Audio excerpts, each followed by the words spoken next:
यह अटैक मुंबई के लगभग 5 से 6 जगहों पर हुआ था। इस मिशन को अंजाम देने के लिए कुल 10 आतंकियों ने जिम्मेदारी ली थी। अजमल जो था वह फायरिंग कर रहा था और जो इस्माइल जो था वह बम वगैरह फेंक रहा था, और जो 2 आतंकी थे वह उसी बोट पर बैठे हुए रहते हैं। आज से करीब 17 साल पहले मुंबई में एक अटैक हुआ था जिसे याद कर लोगों की रूह कांप जाती है। November 26, 2008, a date seared into not just Mumbai's but the nation's memory. The visuals may have faded, but the scars remain. For those who lived it, they're still raw. यह कोई मामूली अटैक नहीं होता है, बल्कि इस अटैक में 160 से ज्यादा लोगों की मौत हो जाती है। देखिए एक्चुअल में हुआ क्या था। तो पाकिस्तान ने इसे आतंकवादी संगठन लश्कर-ए-तैयबा पहले से ही यह प्रोग्राम बना रही थी कि मुंबई पर अटैक किया जाए, लेकिन वो इस अटैक को 26 नवंबर को अंजाम देते हैं। दिन 22 नवंबर 2008 को लश्कर-ए-तैयबा ग्रुप के 10 लड़के इस्माइल खान, कसाब, सोहिब, नाजीर अहमद, जावेद, हाफिज अरशद, इमरान बाबर, नासिर, फहाद अल्लाह, अब्दुल रहमान को पूरी तरह से गाइड करके कराची से रवाना किया जाता है मुंबई पर अटैक करने के लिए। इस मिशन पर निकलने से पहले इन सबको इंडियन कपड़े दिए जाते हैं, इंडियन फोन्स दिए जाते हैं, इंडियन सिम्स दिए जाते हैं, और इनको यह भी बताया जाता है कि ये सिर्फ जाकर इंडिया ही खोलें।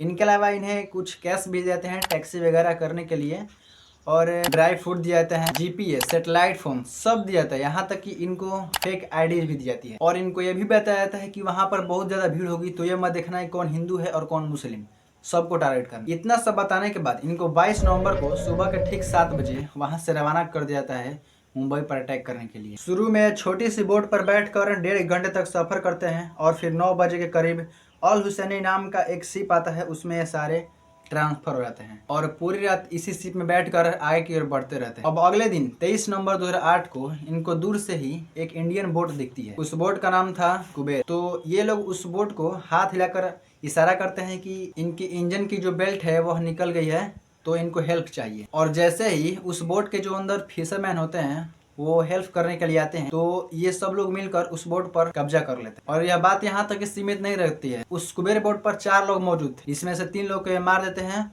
और एक जो मेन बोट को चला रहा था जिसका नाम था शायद अमरचंद, उसको छोड़ देते हैं डायरेक्शन वगैरह दिखाने के लिए। तो देखिए इस कुबेर बोट पर बैठकर ये आगे की ओर बढ़ते रहते हैं। तो दिन आता है 26 नवंबर 2008, सुबह के ठीक 4 बज रहे थे, और इन सबको मुंबई की जो बिल्डिंगें होती हैं वो दूर से ही दिखने लगती हैं। तो ये सब समझ जाते हैं कि मुंबई आसपास आ गया है। तो इन सबको इस बात का डर था कि जो इस बोट को चला रहा था जिसका नाम था अमरचंद, वो हल्ला वगैरह ना कर दे और कोस्ट गार्ड वगैरह ना आ जाए, तो वो इससे भी मार देते हैं और मारकर बोट के पीछे रख देते हैं। और उसके बाद वो इस कुबेर बोट को भी छोड़ देते हैं और एक दूसरा स्पीड बोट पकड़ लेते हैं जिसका मॉडल नंबर होता है E40JMHL, और इसका सीरियल नंबर होता है 10200015। तो प्लान के मुताबिक ये अपना इंडियन फोन्स ऑन करते हैं। हालांकि उस टाइम नेटवर्क नहीं रहता है, तो ये उस बात को इग्नोर करके आगे की ओर बढ़ते रहते हैं। तो 1.5 घंटा इस स्पीड बोट को चलाने के बाद करीब रात के 9 बजे मुंबई के बधवार पार्क यानी कि कोलाबा के पास पहुंचते हैं। ये लोकेशन बहुत सोच समझ कर फिट की गई थी, क्योंकि यह एक फिशरमैन कॉलोनी थी और चौल थी आसपास, तो तरने से किसी को शक भी नहीं हो पाता। और दूसरी बात यह थी कि यहाँ से मेन रोड कुछ ही मीटर की दूरी पर थी, जहाँ पर इन्हें टैक्सी वगैरह 24 घंटे बहुत आसानी से मिल जाती। और अगर हम यहाँ से अटैक का लोकेशन देखें तो जैसे कि CST, जिसको पहले VTS स्टेशन भी बोला जाता था, वह 3.5 किलोमीटर, ताज होटल 1 किलोमीटर पर था, और लियोपोल्ड कैफे 900 मीटर की दूरी पर था। तो इस लोकेशन पर 8 आतंकी उतर जाते हैं और दूसरी बोट पर रह जाते हैं, क्योंकि उनको किसी और लोकेशन पर जाना था, और वो लोकेशन था ओबराय होटल। देखिए आतंकवादी उसी जगह को टारगेट करते हैं जहाँ पर की भीड़ बहुत ज्यादा मात्रा में। तो उस लोकेशन पर उतरने के बाद ये सभी दो के ग्रुप में बढ़ जाते हैं, जिसमें इस्माइल खान और कसाब को कहा जाता है कि वो CST स्टेशन जाएंगे, सोहिब और नाजीर अहमद लियोपोल्ड कैफे जाएंगे, जावेद और हाफिज अरशद जो थे वो ताज होटल जाएंगे, इमरान बाबर और नासिर नरीमन हाउस जाएंगे, और फहादुल्लाह और अब्दुल रहमान जो थे वो ओबराय होटल जाएंगे। अब इसी टाइम पर इसी चौल के अंदर एक आदमी रहते थे, भरत तमोरे। तो जब वो अपने घर से 9:15 पर निकल रहे थे, तो उन्होंने देखा कि 8 लड़के बोट से उतर रहे हैं, करीब 20 से 25 साल के, और 2 लड़के उसी बोट पर रहते हैं। ये इन लड़कों से पूछते भी हैं कि कहाँ जा रहे हो, तो उनमें से कुछ बताते हैं कि हम स्टूडेंट वगैरह हैं।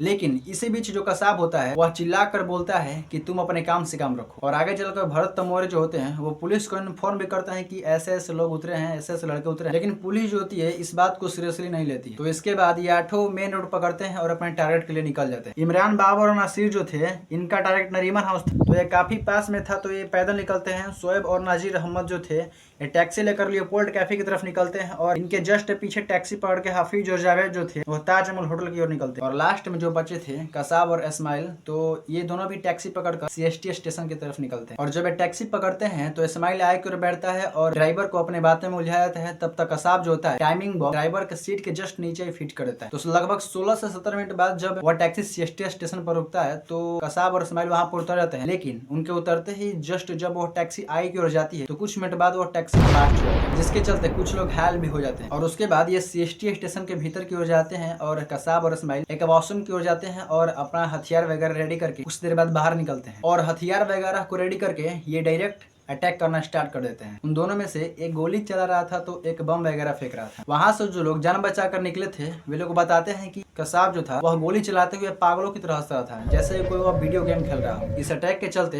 इसी टाइम पर विष्णु दत्ताराम जो होते हैं वे अनाउंसमेंट भी कर देते हैं कि स्टेशन के जितने भी पैसेंजर्स हैं वे अपने जान बचाकर बाहर निकल जाए। इस हमले के चलते पूरा CST स्टेशन खाली हो गया था और यहाँ पर 58 लोगों की जान चली गई थी और 104 लोग घायल हुए थे और 8 पुलिस ऑफिसर जो थे वो शहीद हो गए थे। और उसके बाद ये दोनों वहां से बाहर निकलते हैं प्लेटफॉर्म नंबर 1 से और निकलने के जस्ट बाद ये गाड़ी ढूंढना स्टार्ट कर देते हैं। काफी रात हो चुकी थी तो कोई कार वगैरह नहीं मिल पाती है तो वे दोनों उसी रोड पर पैदल चलना स्टार्ट कर देते हैं। तब तक वहां पर पुलिस आ जाती है और उन दोनों पर फायरिंग करना स्टार्ट कर देती है। तो वो लोग भागकर ऑपोजिट डायरेक्शन में कामा हॉस्पिटल था उसके बाउंड्री में घुस जाते हैं। करीब 10:50 का टाइम था और ये दोनों कामा हॉस्पिटल में घुसकर वहां पर भी अटैक करना स्टार्ट कर देते हैं, फायरिंग करना स्टार्ट कर देते हैं। लेकिन वहां पर कुछ फायदा होता नहीं है क्योंकि हॉस्पिटल के जो लोग थे वो पहले ही लाइट को ऑफ कर दिए और जो लोहे की गेट थी उसे भी बंद कर दिए थे। तो उसके बाद ये दोनों कामा हॉस्पिटल की खिड़की से बाहर कूदते हैं और फिर चल देते हैं। और ये जब देखते हैं कि पुलिस की गाड़ी इनको फॉलो कर रही है तो वहां पर एक झाड़ी में छुप जाते हैं। और जब पुलिस की गाड़ी इनके नजदीक आती है तो ये झाड़ी से ही उस पुलिस की गाड़ी पर फायरिंग करना स्टार्ट कर देते हैं, जिसके चलते पुलिस भी उनके अगेंस्ट फायरिंग करने लगती है। इस फायरिंग के चलते कसाब के हाथों में गोली लग चुकी थी और उसके बाद कसाब और इस्माइल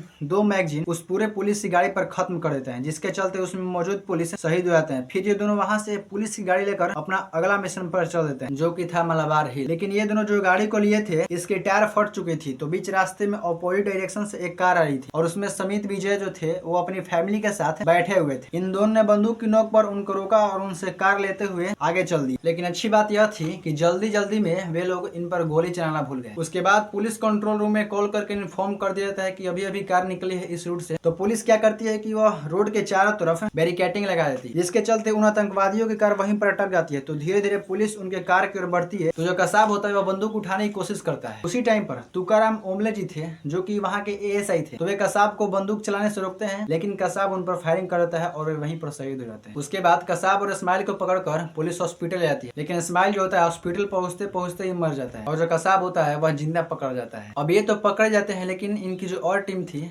वह सेम टाइम पर ही अपने प्लान को एग्जीक्यूट कर रही थी। जैसे कि शोएब और नजीर, इन्होंने भी सेम टाइम पर टैक्सी पकड़ी थी और इन्होंने भी ड्राइवर के सीट के नीचे टाइमर बम लगा दिया था। इनका टारगेट था लियोपोल्ड कैफे, तो ये दोनों अपने टारगेट पर उतर जाते हैं और जो टैक्सी होती है कुछ दूरी मझगांव एरिया के क्षेत्र में ब्लास्ट कर जाती है। और उसके बाद ये दोनों लियोपोल्ड कैफे में घुस जाते हैं और वहाँ पर अंधाधुंध गोलियां चलाना स्टार्ट कर देते हैं, जिसके चलते वहाँ पर 11 पीपल की जान चली जाती है और लगभग 28 पीपल जख्मी हो जाते हैं। और फिर वहां से ये दोनों ताज होटल की तरफ बढ़ने लगते हैं। और इसके बाद जो इनका तीसरा टीम होता है हाफिज, हयाजी और जावेद, वे दोनों टैक्सी पकड़कर ताज होटल की तरफ जाने लगते हैं। और ताज होटल पहुंचने के बाद ये मेन गेट से अंदर घुसते हैं और लॉबी में घुसते ही जैसे ही अंदर घुसते हैं अंधाधुंध गोली चलाना चालू कर देते हैं। और इसी टाइम पर गौतम अडानी दुबई पोर्ट के CEO मोहम्मद शरीफ के साथ डिनर कर रहे थे ताज होटल के अंदर और वे बिल पे करके लॉबी की तरफ जाने लगे। लेकिन उसी टाइम पर इनके जो एसोसिएट होते हैं वे बताते हैं दूसरी मीटिंग के लिए, तो वे अंदर फिर से कॉफी पीने के लिए चले जाते हैं और वो आतंकी फायरिंग करते हुए अंदर की ओर आते हैं तो सबको पता चल जाता है। तो गौतम अडानी की जो टीम होती है इनको कैसे भी करके वहां से बाहर निकालती है। और इसके बाद वे दोनों फायरिंग करते हुए सीढ़ियों के रास्ते 5th फ्लोर पर पहुंचते हैं। तो उस फ्लोर पर इनको कुछ ज़्यादा नहीं मिलता तो ये एक फ्लोर और ऊपर की ओर जाते हैं और इनको एक रूम की ज़रूरत थी, तो रूम नंबर 520 इसको खुलवाने की कोशिश कर रहे थे। तो उस रूम में कॉर्पोरेट बैंक के जो चेयरमैन थे के रामामूर्ति, वे अंदर से गेट को बंद कर दिए थे। वो आतंकी उस गेट के लॉक को तोड़ देते हैं और उसके बाद उनको बंदी बना लेते हैं। और इसी बीच इनकी एक और टीम शोएब और नाजिर ताज होटल पर पहुंच जाते हैं और स्विमिंग पूल पर फायरिंग करना स्टार्ट कर देते हैं और वहाँ पर 4 लोगों को पकड़कर जिस रूम में इनके साथी थे उसी रूम में ले जाते हैं। और एक तरह से ये चारों उस रूम को कंट्रोल रूम बना लिए थे और वहाँ से पाकिस्तान की ओर बात कर रहे थे और उनके चेहरे पर बिल्कुल भी डर नहीं थी और ये बिल्कुल ही रिलैक्स थे। और उसके बाद इन चारों ने मिलकर उस रूम में आग लगा दी, जिसके चलते वहां पर धुआं आने लगती है। तो ये होटल की खिड़की से बाहर कूद जाते हैं और होटल के जस्ट सामने वाले होटल पर अपना पोजीशन बनाना स्टार्ट कर देते हैं। और इसी बीच जो इनकी चौथी टीम थी जिसमें कि इमरान बाबा और नासिर थे, वे भी पैदल पहुंचते पहुंचते अपने टारगेट नरीमन हाउस तक पहुंच गए थे। तो वे नरीमन हाउस पर पहुंचकर वहां पर भी बहुत से लोगों को बंदी बना लेते हैं। ये बात करना चाहे थे इंडियन गवर्नमेंट से, लेकिन इनकी बात इंडियन गवर्नमेंट से नहीं हो पाती है, जिसके चलते ये और भी गुस्सा हो जाते हैं और वहां पर भी 9 लोगों को ये मार देते हैं। अब इनका जो लास्ट टीम था अब्दुल रहमान और फहाद अल्लाह, वो बोट लेकर उबराय होटल की तरफ गए थे। तो वे बोट को साइड में लगाते हैं और वे होटल के लॉबी में जाते हैं और वहां पर भी ये लोग बुरी तरह से फायरिंग करना स्टार्ट कर देते हैं। और उसके बाद इस लॉबी के जस्ट सामने एक रेस्टोरेंट था, तो वे वहां पर भी जाकर उबराय होटल में 35 लोगों की जान ले लेते हैं। तो अब इसके बाद होता क्या है कि इस हमले को कंट्रोल करने के लिए रात में ही महाराष्ट्र गवर्नमेंट जो होती है वह सेंट्रल गवर्नमेंट से हेल्प मांगती है कि एनएसजी कमांडो को भेजो। पहली बात तो महाराष्ट्र गवर्नमेंट एनएसजी कमांडो के लिए हेल्प मांगी थी और दूसरा जो मरीन कमांडो थे जो कि महाराष्ट्र के ही थे उनको भी इन्फॉर्म कर दिया था। तो जैसे ही कॉल होती है तो 360 एनएसजी कमांडो वहां से जाने के लिए रेडी होते हैं, लेकिन एयरक्राफ्ट छोटा होने के चलते केवल 120 कमांडो जी वहां से जाते हैं और उनको जाने में भी थोड़ी लेट हो जाती है। तो वहां पहुंचने के बाद ये कमांडोज 3 ग्रुप में डिवाइड होकर तीनों सेंटर पर पहुंच जाते हैं और जो मरीन कमांडो थी उसे भी 3 घंटे लग चुके थे यहाँ पर पहुंचने में। और ये जो न्यूज वाले थे इनके चलते भी एक तरफ से आतंकियों को हेल्प मिल रही थी, क्योंकि ये जो न्यूज वाले थे ये लाइव टेलीकास्ट चला रहे थे, जैसे कमांडो आई नहीं, कमांडो को आने में भी लेट है और कमांडो यहाँ पर लैंडिंग कर चुकी है एक्सेट्रा वगैरह वगैरह, जिसके चलते आतंकियों को बहुत ही हेल्प हो रही थी। तो एनएसजी कमांडो जब ओबराय होटल और ताज होटल पर पहुंची तो होटल का इनके पास नक्शा भी नहीं था। तो वहां पर पहुंचने के बाद वे ये सब चीजें रेडी करते हैं। तो इन सब के बावजूद ये कमांडो जो ऑपरेशन स्टार्ट करते हैं। 26 नवंबर 2008 को यह अटैक स्टार्ट किया था आतंकियों ने और 28 नवंबर 2008 को मॉर्निंग के 7 बजे जो ओबराय होटल था वहां पर सबसे पहले सिक्योरिटी फोर्स जो थी वहां पर वे इन 2 आतंकियों को मार देते हैं। इसके बाद 28 नवंबर रात में ठीक 8:30 बजे सिक्योरिटी फोर्सेस नरीमन हाउस में जो 2 आतंकी होते हैं उसे भी मार देते हैं। और फिर उसके बाद 29 नवंबर 2008 को करीब 60 घंटे लग गए थे इस पूरे प्रोसेस में। तो मॉर्निंग में करीब 9 बजे ताज होटल में जो 4 आतंकी थे उनको भी सिक्योरिटी फोर्सेस मार देती है। और हमारी तरफ से भी संदीप उन्नीकृष्णन जी और रिजर्व पुलिस फोर्स जवान राहुल सिंधे जी शहीद हो जाते हैं लड़ते लड़ते। और ये जो पूरा मुंबई अटैक हुआ था इसमें 176 लोगों की जान चली गई थी और लगभग 300 से ज्यादा लोग घायल हो चुके थे। तो ये रही मुंबई अटैक की पूरी जानकारी। तो आई होप कि आपको वीडियो पसंद आई होगी। तो मिलते हैं फिर नेक्स्ट वीडियो में, तब के लिए इतना ही। जय हिंद, जय भारत, थैंक यू।